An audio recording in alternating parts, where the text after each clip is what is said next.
Welcome back to Everything NHL, the hockey segment of the Fantasy Fanatics Podcast.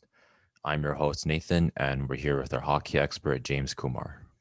Hey, what's up, man? So this week we're going to go over games 1 to 3 of the NHL Stanley Cup Finals. We'll go over some um, awards that they've given out to the players of the NHL.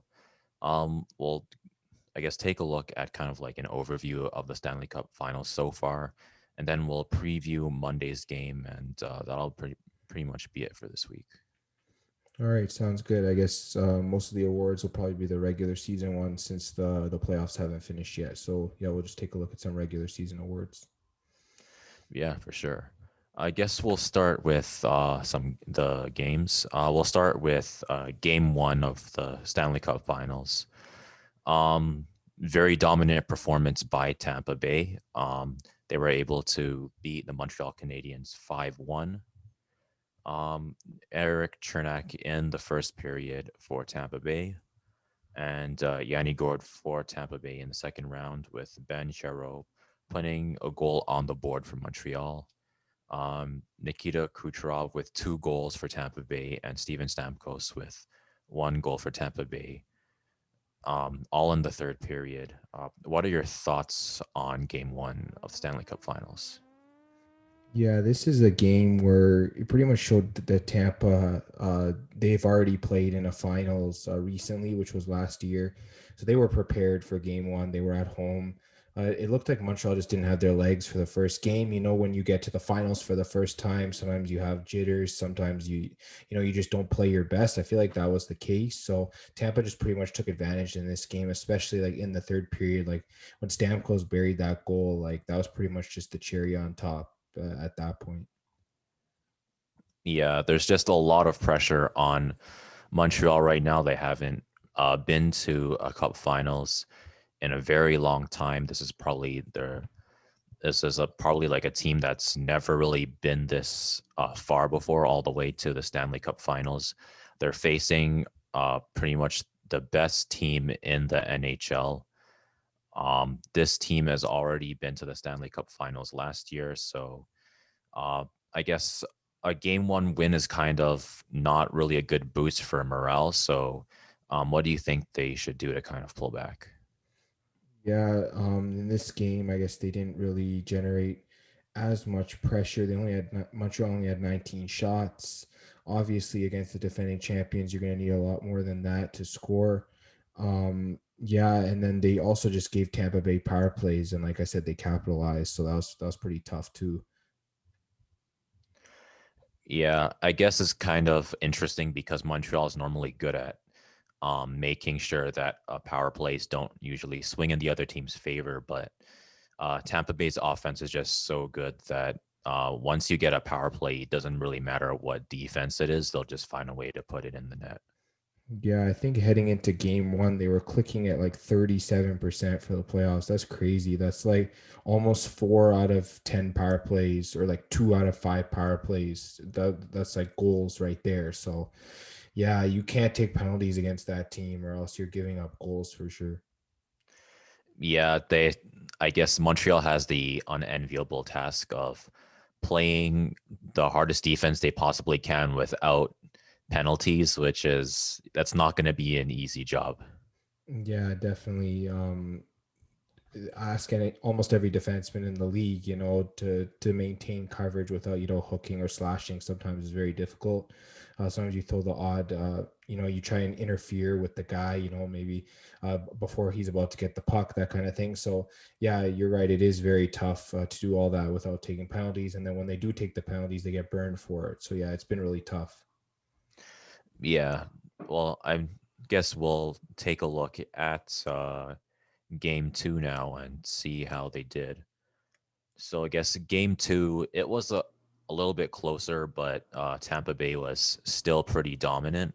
Um, I think it was 3-1. So not necessarily kind of like the high scoring games we've been used to seeing all season, but this is kind of a more regular NHL pace, pretty dominant performance by Tampa Bay.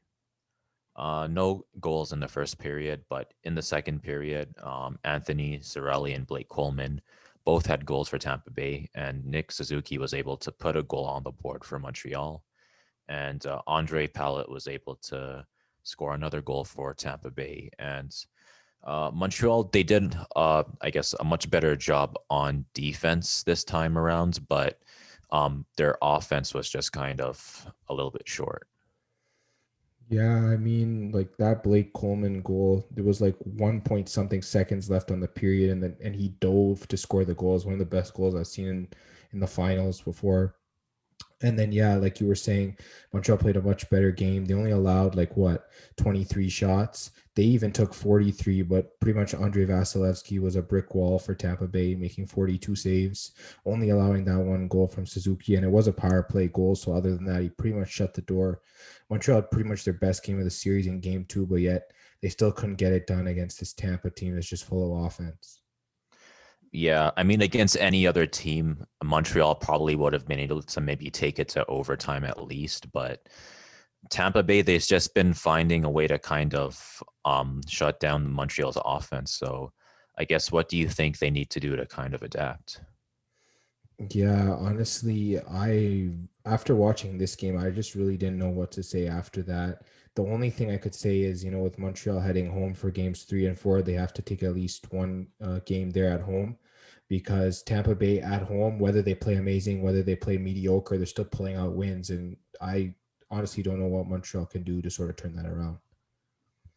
Yeah, it's pretty much like Tampa Bay's B game is like pretty much Montreal's A game. They have to like play the game of their lives, and they're still like coming up short against a team like Tampa Bay. That's just how dominant they are.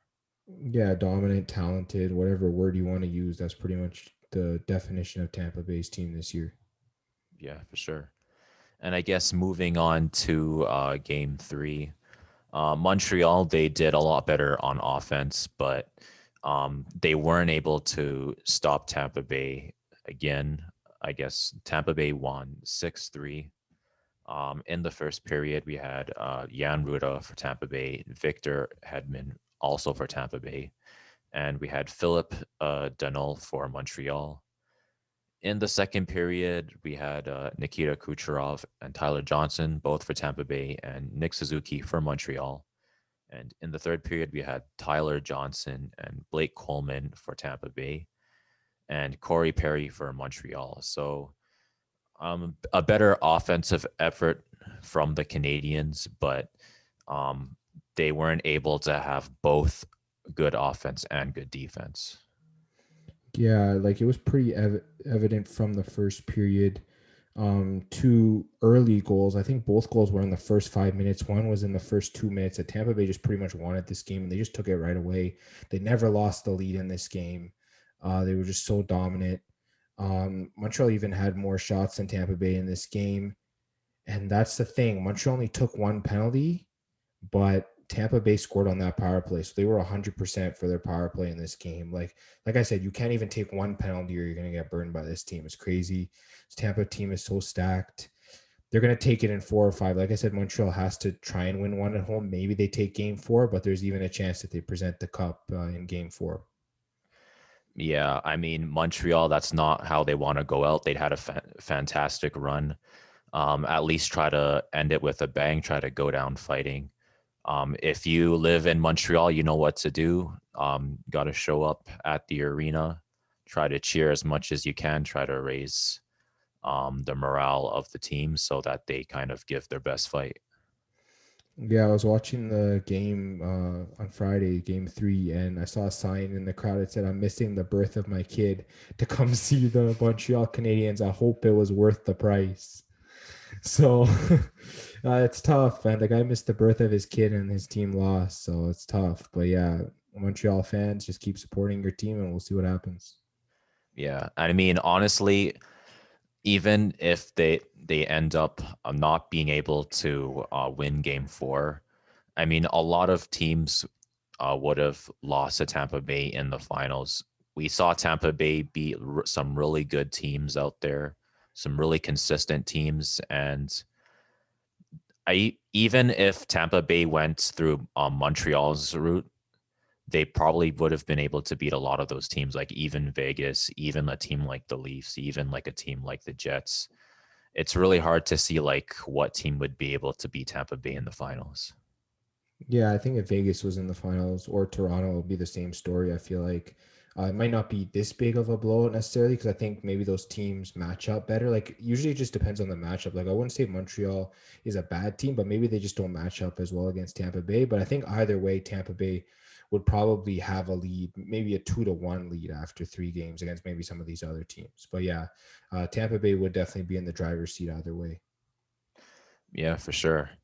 And I guess that's about it for games 1 to 3 of the Stanley Cup Finals. So we're going to move on to the NHL Awards, and we'll start with the Hart Memorial Trophy, also known as the MVP Award. So this year was awarded to Connor McDavid from the Edmonton Oilers. Connor McDavid, he's a really good player, is kind of like the next Wayne Gretzky almost. He's gonna be like a really dominant player in the years to come, and he's still like really young. So I guess what are your thoughts on Connor McDavid being the MVP? Well, you mentioned Wayne Gretzky. I mean, he's the first unanimous MVP winner since Wayne Gretzky. So that's an interesting stat. I mean, just looking at this guy's totals, 56 games, 105 points. This guy was lights out this season, almost 2 points per game. So solid.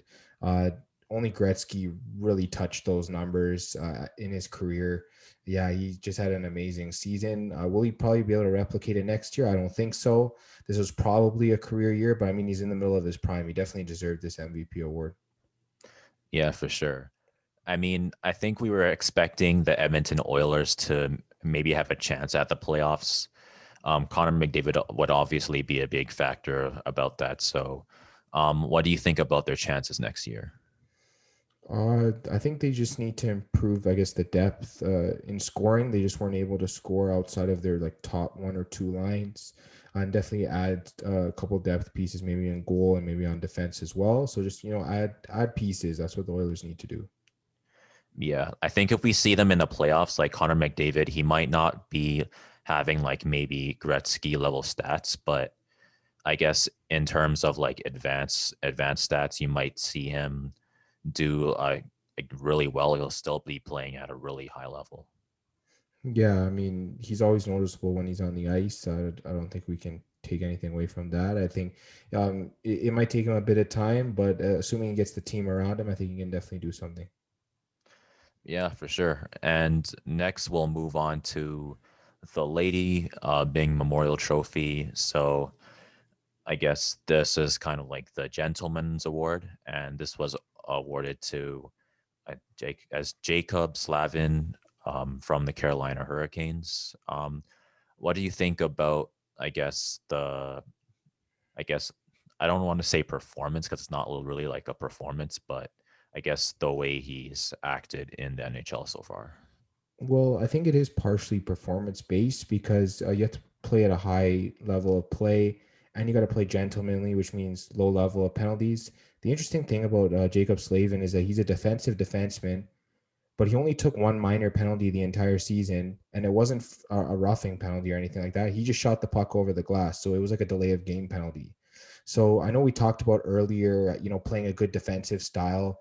Sometimes you take penalties, but I mean he plays one of the best defensive styles in the league, and he did not take one minor penalty this year relating to his play. So I think for that kind of high level of defensive play, they had to give him the award. I think they made the right choice. I know Austin Matthews could have won it because I know he didn't take very many minor penalties either, but it was pretty much a toss up between the two of them, and they gave it to Slavin. That's really impressive, especially a defensive defenseman being able to find ways to stop the other team, and he's not so physical that he starts taking penalties. Do you think that there's going to be a chance that there's other players in the league that start to emulate that? Oh, it's tough. You have to be able to do it at a high level. Probably another high level player would probably have to emulate it. I can't see every player playing like that. It's very difficult. Yeah, I guess normally in hockey, you normally expect a defenseman to be a little bit more physical, to try to use force to kind of stop the other guy and then maybe take the puck. You don't really expect someone to, I guess, get clean steals or anything like that. Yeah, definitely. And I guess we'll move on to the Vezina Trophy. So this is basically goaltender of the year, and they awarded this one to Marc Andre Fleury of the Vegas Golden Knights. Obviously, he's a really dominant goalie. He's one of the best in the league, and they decided to give it to him. So, what are your thoughts? Yeah, I mean it's long overdue. He's had an amazing career. I believe he's third all time in wins in the league. I mean, he's just been so solid. And he's been so dominant. It's about time they gave him the award. I know some people said Vasilevsky should have got it, but I think Fleury does deserve one of these awards because he surprisingly in his career he hasn't won a goalie of the year yet. So, yeah, I was just happy that he won it. He's an outstanding goalie, and it's great to see what the kind of career he's made for himself. I guess speaking of his career, I guess where would you place him? I guess in all-time goalies. He should be breaking into the top five probably very soon. Yeah, I guess in terms of like playoff success, I mean, he's won three Stanley Cups. He's been to like what four Stanley Cup Finals. Played really well in the playoffs. I know he's had some mediocre years here and there. He's always found ways to win. He's definitely in the top 10 for sure. Top five might be a bit of a stretch right now. We'll have to see. He still has a few years left, so he can definitely add to the resume. Yeah, I guess being top 10 and your career is not even done yet, that's still really impressive. Yeah, it just has to do with the amazing statistics he's piled up along the way. Yeah, for sure. And I guess we'll move on to the Calder Memorial Trophy. So it's given to the Rookie of the Year, which they decided to give it to Kirill Kaprizov of the Minnesota Wild. Minnesota was also a really good team this year. And I guess what are your thoughts on Kaprizov's performance? Yeah, he played so well. I mean, 55 games, 51 points is almost a point per game player in his rookie year. So that's pretty solid in my mind. Yeah, he really turned around this Minnesota team that was just sort of middling near the bottom of the standings last year. He really gave this team a lot of life, I felt like. Definitely some other additions for this team, adding goalie Cam Talbot, adding different other players as well. They just really turned around their franchise. And I think if they can keep him long term, he's definitely going to be a huge benefit for this team. I guess Kaprizov is kind of similar to Connor McDavid in that he is kind of like a player that he can kind of lead your team to the playoffs if you build a proper team around him. So, what do you think are the chances of Minnesota being in the playoffs in the future? Yeah, assuming that they give him the deal that he wants, I think he wants a good contract. They just got to give that to him, and yeah, they can definitely build the team around him. I think you're right in that fact. Yeah, for sure. And I guess speaking of Connor McDavid, we'll take a look at the Art Ross Trophy. So I guess this is for the player who had the most points at the end of the season. So they gave it to Connor McDavid. And I guess what do you think of Connor McDavid's offense this season? Yeah, I think this trophy is pretty self-explanatory. He had 105 points to finish the season, so they gave it to him. And yeah, like I mentioned, one of the best offensive seasons we've seen in the last 30 years for sure. Yeah, and I mean this has been, I guess, a hockey season with kind of like an insane pace. We've seen some scores that I don't think we've seen in the last 30 years either. Like I've never seen a 7 goal game in my entire life, and now we're starting to see a lot of those this year. Yeah, I mean, the game is really opened up, seeing a lot of goals. It's really good. It makes for really exciting hockey. Yeah, for sure. I guess if we kind of see more high-paced hockey, um, I guess in the following years we might see Connor McDavid. I guess I don't want to say like he's gonna have like Wayne Gretzky career level numbers, but he's gonna have kind of Gretzky-esque numbers, if that makes sense. Oh yeah, he'll definitely move his way up in the all-time statistics. That's for sure. Yep. And I guess we'll move on to the James Norris Memorial Trophy. So I guess this is, I guess, given to, I guess, the all-around defenseman of the year. So Yeah. they gave this one to Adam Fox of the New York Rangers. New York, they were the Rangers. Well, both New York teams are really good, but the Rangers, they were so close to making it to the playoffs, but they were just a little bit short this year. So I guess, what do you think about Adam Fox and the Rangers in general? Oh yeah, he was so solid. I mean, 47 points in 55 games for a defenseman is amazing. I believe he was around like plus 19 too, which on a team that didn't make the playoffs for your plus minus to be that solid, I think it was definitely worth him winning defenseman of the year. But I mean, take this in. This is his second season in the league and he's already the defenseman of the year. So I mean, that's really impressive how he's developed. Yeah, so I guess we have Slavin in Carolina and Adam Fox in New York. Another really high level defensive player who he's not just I guess, a defenseman who locks people up, but he can get points himself. Yeah, for sure. And speaking of defensemen, the current holder of the Conn Smythe Trophy is Victor Hedman from Tampa Bay last year. That's the playoff MVP. Obviously, the finals aren't finished, so they haven't presented that award yet. So we'll probably bring it up in our next podcast, most likely. Yeah, for sure. And I guess we'll move on to the Bill Masterson Memorial Trophy. So I guess it's given to the player with, I guess, the best sportsmanship, the guy who doesn't really give up. So they gave it to Oscar Lindblom of Philadelphia. What do you think about, I guess, Oscar's career so far and Philadelphia in general? Yeah, it's been tough for him. He's battled with cancer. He had to miss portions of last year and this year, but he's really battled through it. So I think he's much deserving of this award. That's pretty much what this award is. It's perseverance, sportsmanship, dedication to hockey. The amount of dedication he's put into hockey, even battling cancer and all that. Yeah, it makes him a pretty good warrior on the ice. And yeah, you asked about Philadelphia. They really benefit from having a guy like that on the team. Someone that the rest of the team can bond around. Yeah, I mean, this is kind of like an off the ice award as well, if that kind of makes sense. Like, maybe like he's not necessarily playing games and making an impact on the ice, but in the locker room, if you see somebody like that who's willing to just show up, even though he's battling cancer, he's still in the locker room, he's showing up, he's in the film room. That's something that I guess a lot of players can learn from. Oh yeah, absolutely. He's just one of those guys that teammates look up to. He really gave the team a boost every time he was in the lineup, so he's definitely a really good player on that team. Yeah, for sure.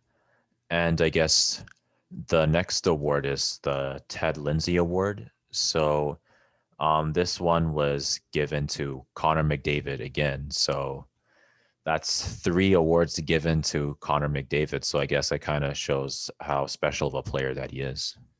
Yeah, this Ted Lindsay Award is very special because the players vote on it, so it's pretty much the players' MVP.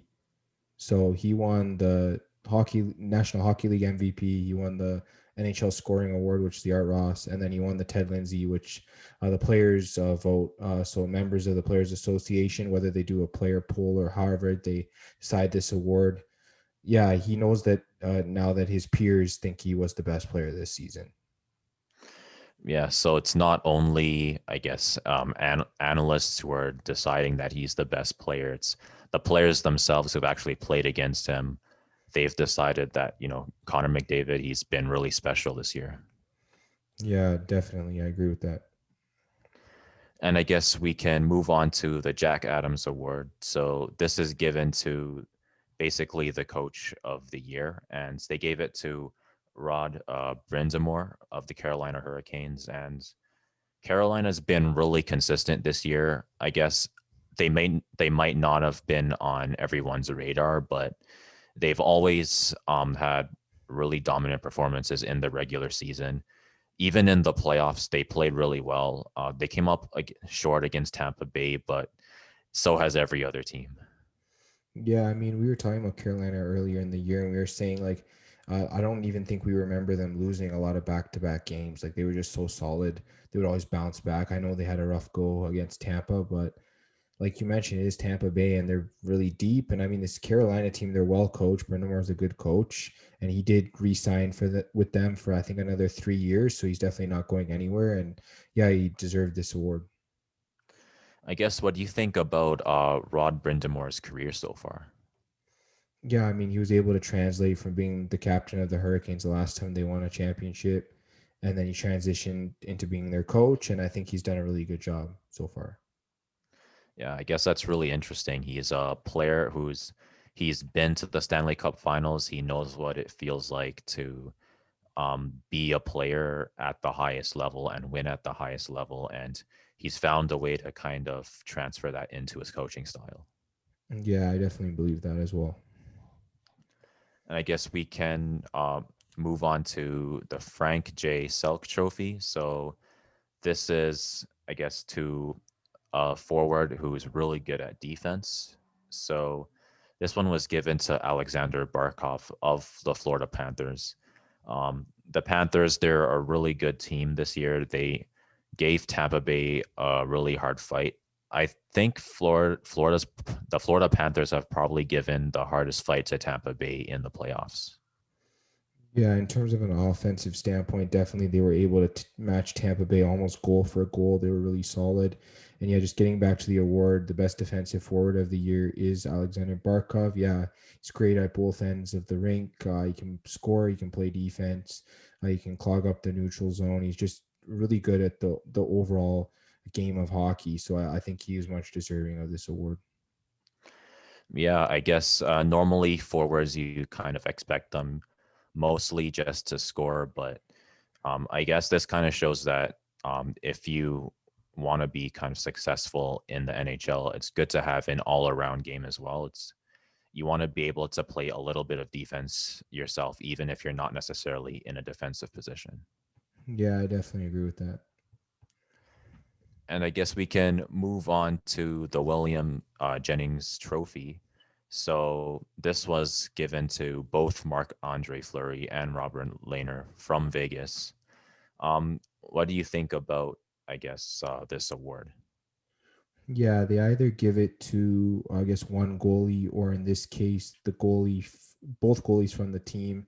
I guess if the team has the lowest average, the only time they would give it to only one goalie is if the other goalies didn't get a chance to play enough games. But I think both Flurry and Lehner played enough games and they had a low enough average. So they averaged the least amount of goals allowed, which is really solid.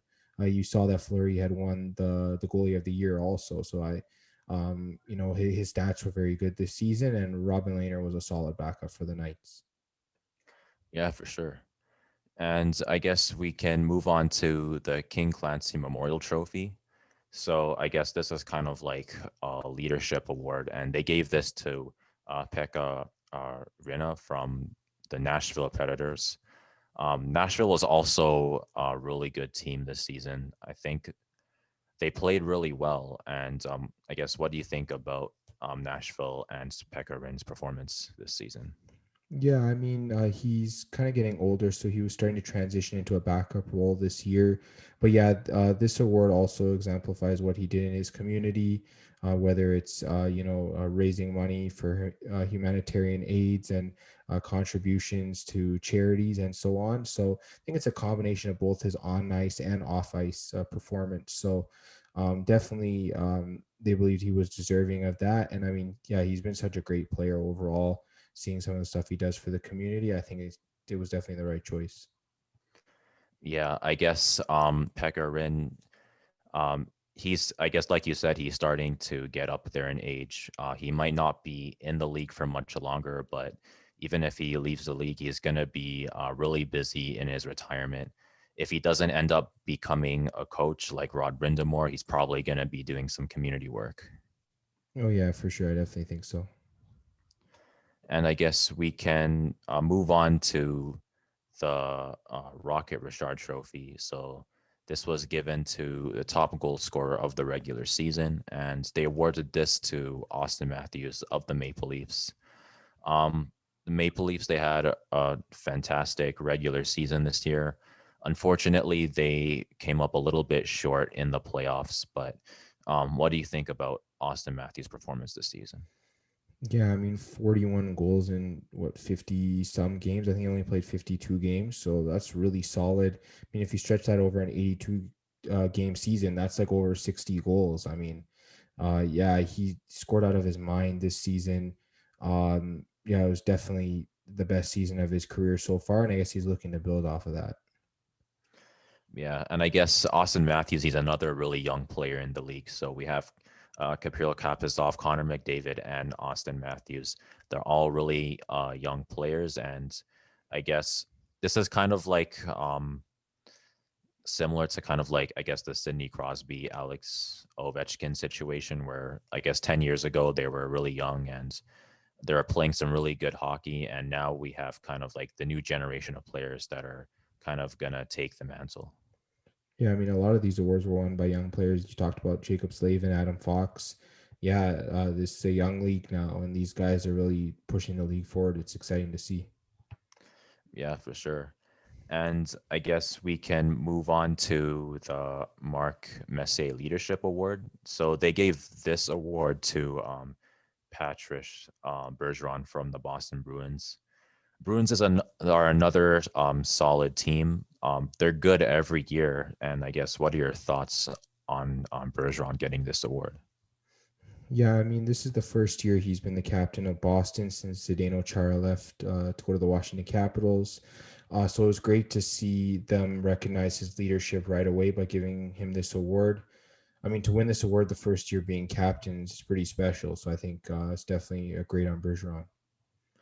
Yeah, I guess Bergeron, even though he might not necessarily have been captain in Boston, um, I assume he's been in Boston for a while, so he has a pretty good, I guess, locker room presence, and I guess the rest of the team really likes him a lot. Yeah, he's been in Boston a long time, probably since like 2003, 2004, around there.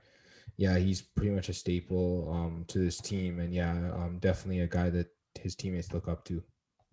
Yeah, I guess 2003, that's a really long time. It's basically 18 years, so he's another player that's kind of getting up there in age. So I guess him as a captain, he's just kind of trying to raise the next generation of the Boston Bruins and try to teach them how to win, basically. Oh, yeah, absolutely. He's won a Stanley Cup in Boston too, so he definitely knows how to win. Yeah, and I guess we might see Bergeron as a coach or maybe in some sort of leadership position in the NHL one day. Yeah, I'd probably stay within the Boston organization. I think they probably definitely want to keep him around. And I guess we can move on to the Jim Gregory GM of the Year award. They gave this one to Lou Lamoriello of the New York Islanders. New York, they've had a really good, I guess, season. Unfortunately, it didn't go as far as they wanted it to, but I don't think you can really knock them for their performance this season. Oh yeah, you definitely can't. They lost to Tampa Bay, like we mentioned. And yeah, Lou Lamorello made a lot of good moves at the deadline, bringing in guys like Kyle Palmieri, Travis Zajac, and others. He just made this team stronger overall. Even the way he's been drafting and so on. So, I mean, he's been a GM for a long time. He did it in New Jersey, he did it in Toronto. Now he's doing it in New York. So I think he's definitely deserving of this award. I guess you can kind of look at Lou as kind of he's a GM that knows how to turn teams around. He can kind of look at a situation and he just kind of knows what to do to kind of uh, where I guess which players to draft, which players to kind of bring in and kind of help the team elevate themselves. Yeah, I mean, he turned around a New Jersey franchise that just couldn't win when they moved there. I mean, they won 3 cups with him. Then he came to Toronto and turned that team around. Now they're making the playoffs every year. Then he went to the Islanders, and now they're doing the same. They're making the playoffs every year. So, yeah, he seems to have the right formula, and everything he does seems to be working. Yeah. So I guess if we end up seeing Lou Lamoriello, I guess parting ways with New York, most likely in the far future. If there's a kind of rumors that he's gonna go to your team, you can be pretty happy about that. Yeah, I think so. I know he has some strict policies, but I mean, if he's helping you win, I guess he wants all the players to buy in, and if they're winning, yeah, they'll buy in for sure. Yeah. Well, I mean, obviously his results work. Like maybe they're a little bit strict, but sometimes you kind of have to be strict if you want to go where you need to be. Yeah, I definitely agree with that. And I guess that's pretty much all the awards that we're going to be covering, I guess, this week. So I guess we can move on to kind of an overview of the Stanley Cup Finals. Um, I guess obviously Tampa Bay has just been so dominant this season. They didn't necessarily win their division, but it didn't really seem to matter. They just beat every single team that they came across.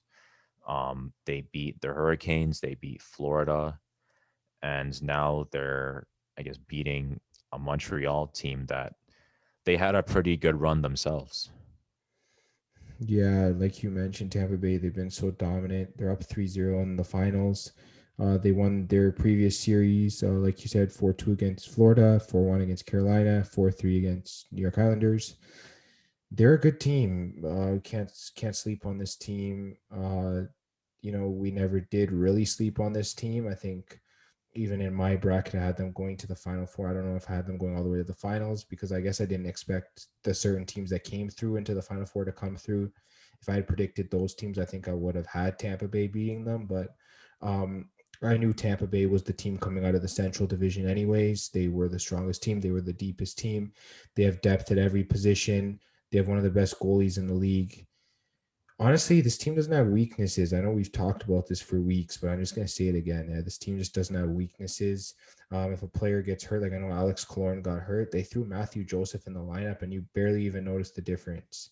So this team has depth at every position. I know last series Eric Chernak was hurt. They threw Luke Shannon and he scored a goal. So, I mean, yeah, it doesn't matter to them. They're still finding ways to win regardless of who's in the lineup. Yeah, I guess speaking of Lou, this is another GM situation where they kind of they know how the kind of the policies of the NHL work, and they know how to kind of use the policies to put their team ahead. I think their GM's name is Julian Breezebois, if I'm not mistaken.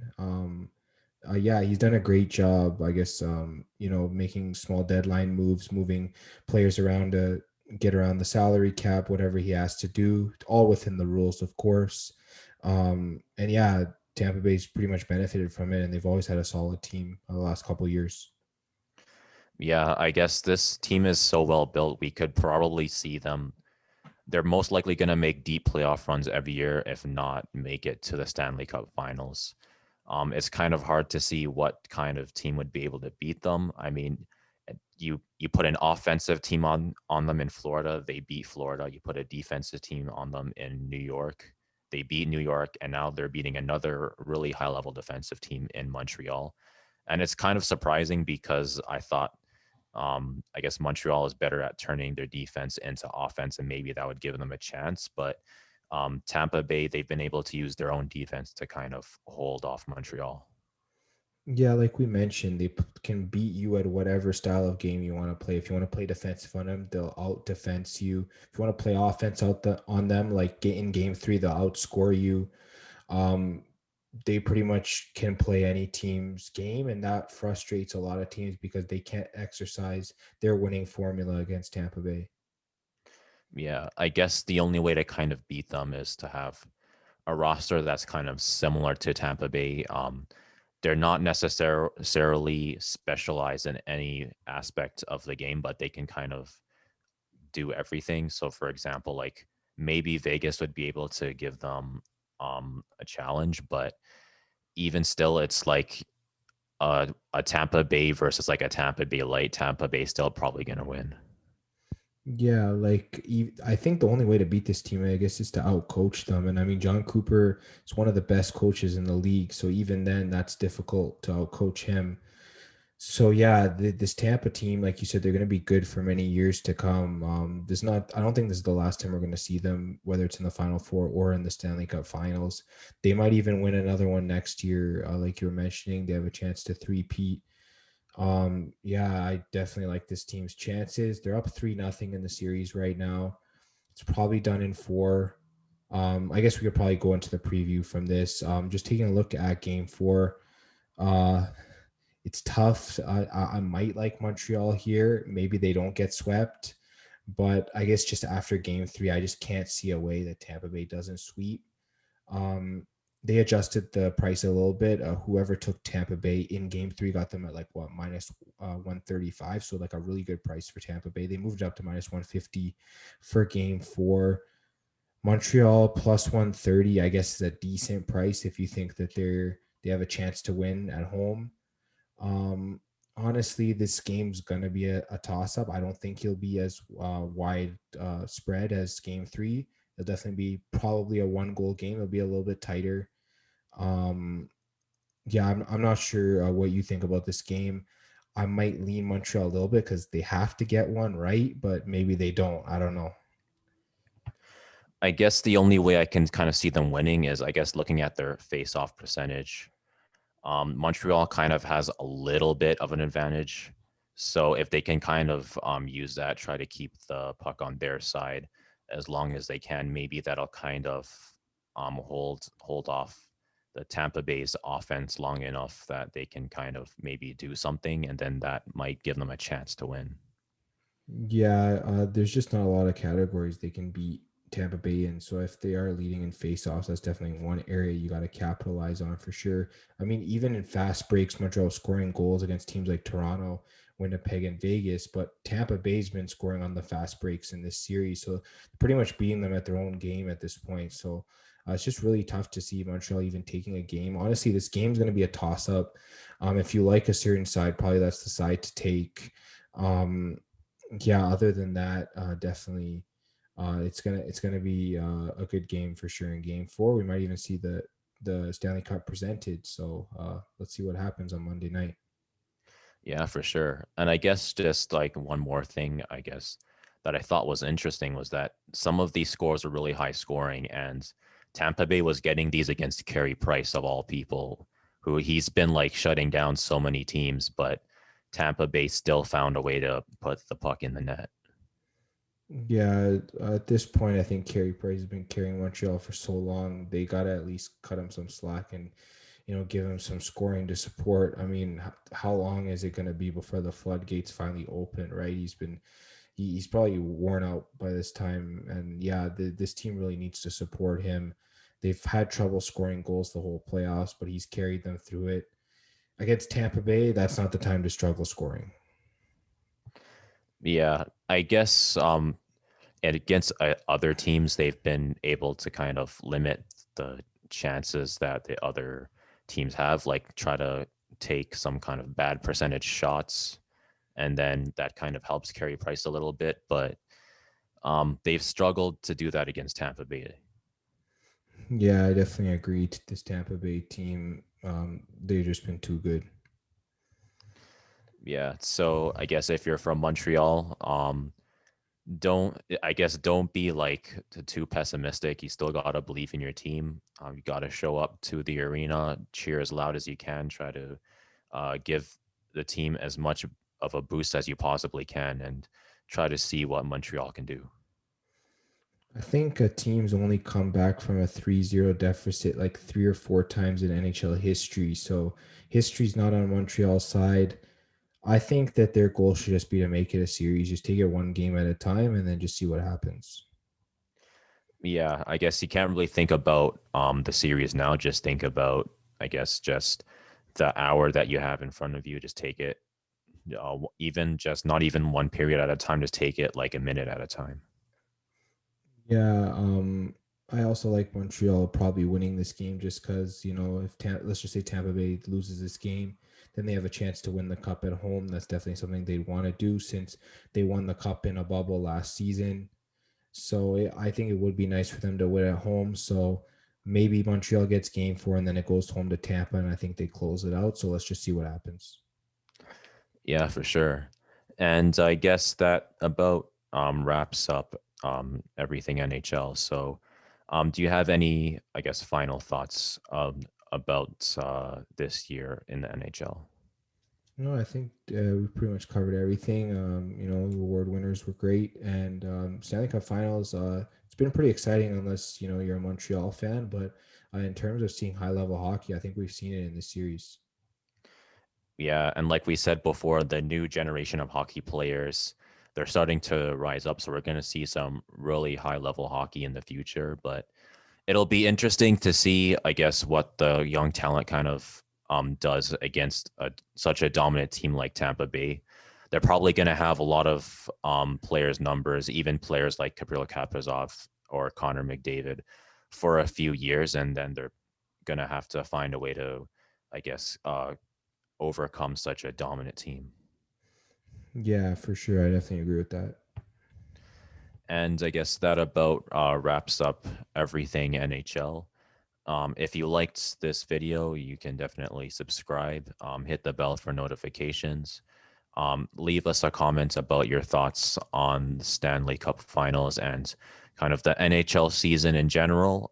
Let us know if you're a Montreal fan, if you're really rooting for your team. Definitely let us know. And we'd like to know your thoughts about Montreal's performance this season as well. They've had a really good performance, so we'd like to definitely hear your thoughts about that. And if you like to give us a listen, we're on Spotify, we're on Google Podcast, we're on Apple Music. So definitely give us a follow on all those sites as well. If you need some picks, you can follow us at FanFan Podcast on both Twitter and Instagram. Yeah, for sure.